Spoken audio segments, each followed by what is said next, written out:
لوگ جوق در جوق چلے جاتے ہیں، لوگ جوق در جوق چلے جاتے ہیں، نہیں معلوم تہ خاک تماشا کیا ہے۔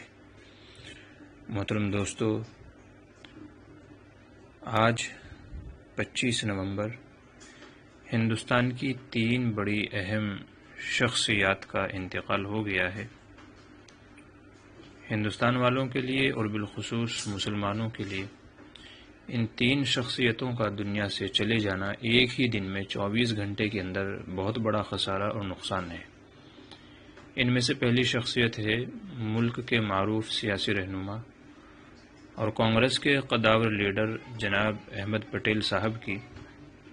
وہ ایک زیرک، دانشمند، سیکولر مزاج، ہندو و مسلم اتحاد کے دائی اور ایک طرح سے کانگریس پارٹی کا دماغ تھے۔ پورے ملک میں ان کو ایک باتدبیر سیاستداں کی حیثیت سے دیکھا جاتا تھا۔ بہت ساری خدمات ہیں ان کی اور بہت ہی منکسر المزاج تھے، سیدھے سادے تھے۔ ایک شخص کہتے ہیں کہ 1993 کا واقعہ ہے، سنیے گا، اس سے ان کے خلوص عاجزی کا آپ کو معلوم پڑے گا کہ 1993 کا واقعہ ہے۔ ریڈ کراس روڈ پر واقع نئی دہلی کی جامع مسجد میں جمعے کی تیاری چل رہی ہے۔ اچانک وضو کا پانی ختم ہو جاتا ہے۔ لوگ وہاں لگے ہوئے پرانے ہینڈ پمپ کی طرف دوڑتے ہیں تو وہ شخص کہتے ہیں، میں نے دیکھا کہ ایک شخص مسلسل نل چلائے جا رہا ہے اور لوگ وضو کر رہے ہیں۔ چہرہ نیا تھا اس لیے میں پہچان نہیں سکا۔ کافی لوگ وضو کر چکے تو میں نے کہا اب نل میں چلاؤں گا، لیکن وہ نہیں مانے اور لوگوں کو وضو کراتے رہے۔ بعد میں معلوم ہوا کہ یہ احمد پٹیل ہیں اور کانگریس کے ٹکٹ پر پہلی بار ایوان بالا کے لیے گجرات سے منتخب ہو کر آئے ہیں۔ یہ ان سے پہلے ملاقات تھی اور پھر یہ شخص جو واقع بتا رہے ہیں کہتے ہیں کہ آج صبح کی اولین گھڑیوں میں انہی احمد پٹیل صاحب نے جب داعی اجل کو لبیک کہا تو مجھے وہ واقعہ یاد آ گیا۔ تو اس سے ان کی تواضع و عاجزی کا اظہار ہوتا ہے، سمجھ میں آتا ہے۔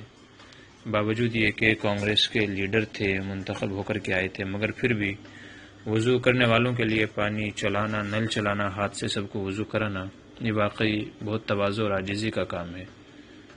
ایک اور شخص ان کے بارے میں کہتے ہیں کہ ہم نے ان کو دیکھا کہ وہ نمازیں کبھی نہیں چھوڑتے تھے، نمازیں قضا نہیں کرتے تھے، باوجود یہ کہ کانگریس کے لیڈر تھے، اس پارٹی میں شامل تھے، ان کی اپنی الگ الگ مصروفیات تھی، لیکن اس کے باوجود نماز چھوڑتے ان کو نہیں دیکھا گیا، نماز کے پابند تھے۔ اسی طریقے سے دوسری جو اہم شخصیت جس کا انتقال ہوا ہے وہ ہے مخلص اور فاضل قانون داں جناب شکیل سید صاحب۔ یہ بھی بہت منکسر المزاج، بلند اخلاق، دقیق النظر قانون داں تھے۔ جمعیت علماء ہند کے مقدمات کی پیروی کرنے میں ان کا بنیادی رول ہوتا تھا، اور all India Muslim personal law board نے 3 طلاق سے متعلق مقدمہ اور بابری مسجد کے سلسلے میں جو طویل قانونی جد و جہد کی اور اس کے لیے کئی وکیلوں کی مدد حاصل کی، یہ اس کاروان کے اہم فرد تھے۔ یقیناً ان کی وفات نے ملی خدمات کے میدان میں ایک بڑا خلا پیدا کر دیا ہے۔ تو مسلم پرسنل لاء بورڈ مسلمانوں کے تعلق سے جو بیجا اور ظلمن جو کئی سارے قوانین نافذ کیے گئے، تو اس میں یہ اہم رول ادا کرتے تھے، اور انہوں نے مقدمات کیے مسلم پرسنل لاء بورڈ کی، بہت ساری چیزوں میں مسلمانوں کے مقدمات کی پیروی کی اور صحیح بات کو عدالت کے سامنے رکھا، ججز کے سامنے رکھا۔ اب یہ الگ بات ہے کہ وہاں سے فیصلہ حق میں آئے کہ نہ آئے، بہرحال ان کی وفات نے ملت کے اندر ایک بڑا خلا پیدا کر دیا ہے۔ اللہ ان کو جنت نصیب کرے، اپنے جوار رحمت میں جگہ عطا فرمائے۔ اسی طرح 24 گھنٹے میں جو تیسری اہم شخصیت اس دنیا سے چلی گئی ہیں وہ ہیں حضرت مولانا محمد قلب صادق، جو all India Muslim personal law board کے نائب صدر ہیں، یا نائب صدر رہے ہیں۔ مولانا قلب صادق کا تعلق شیعہ مسلک سے تھا، شیعہ مسلک کے بڑے عالم تھے، لیکن کہتے ہیں نا کہ ہر بندے کے اندر کوئی نہ کوئی اللہ تعالیٰ اچھا وصف رکھتا ہے، اچھی صفت رکھتا ہے۔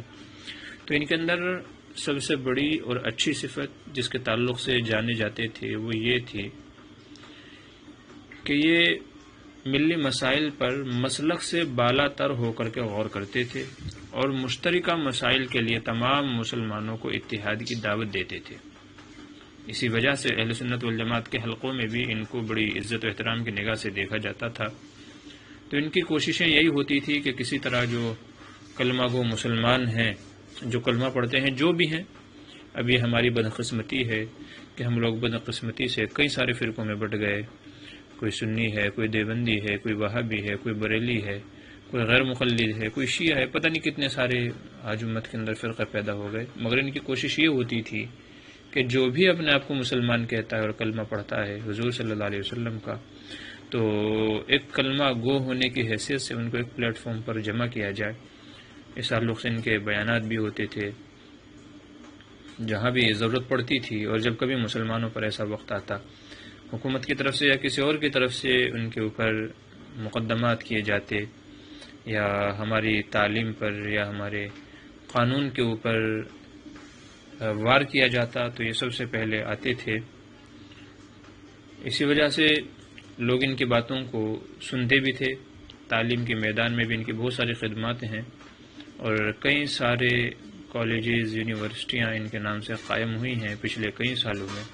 بہرحال ان کی بھی بڑی خدمات رہی ہیں امت کے تعلق سے۔ تو یہ تین بڑی اہم شخصیتیں پچھلے 24 گھنٹے کے اندر اس دنیا سے چلی گئی۔ تو اہل ہندوستان کے لیے اور خاص کر مسلمانوں کے لیے یہ بڑے نقصان کی بات ہے کہ جو ایک اعتبار سے ہماری پشت پناہی کرنے والے، پیروی کرنے والے، راہ دکھانے والے، ہمارا دفاع کرنے والے تھے، تو ایسی تین بڑی اہم شخصیتیں اس دنیا سے چلی گئی ہیں۔ اللہ تعالیٰ ان کا نعم البدل امت مسلمہ کو نصیب فرمائے، آمین ثم آمین۔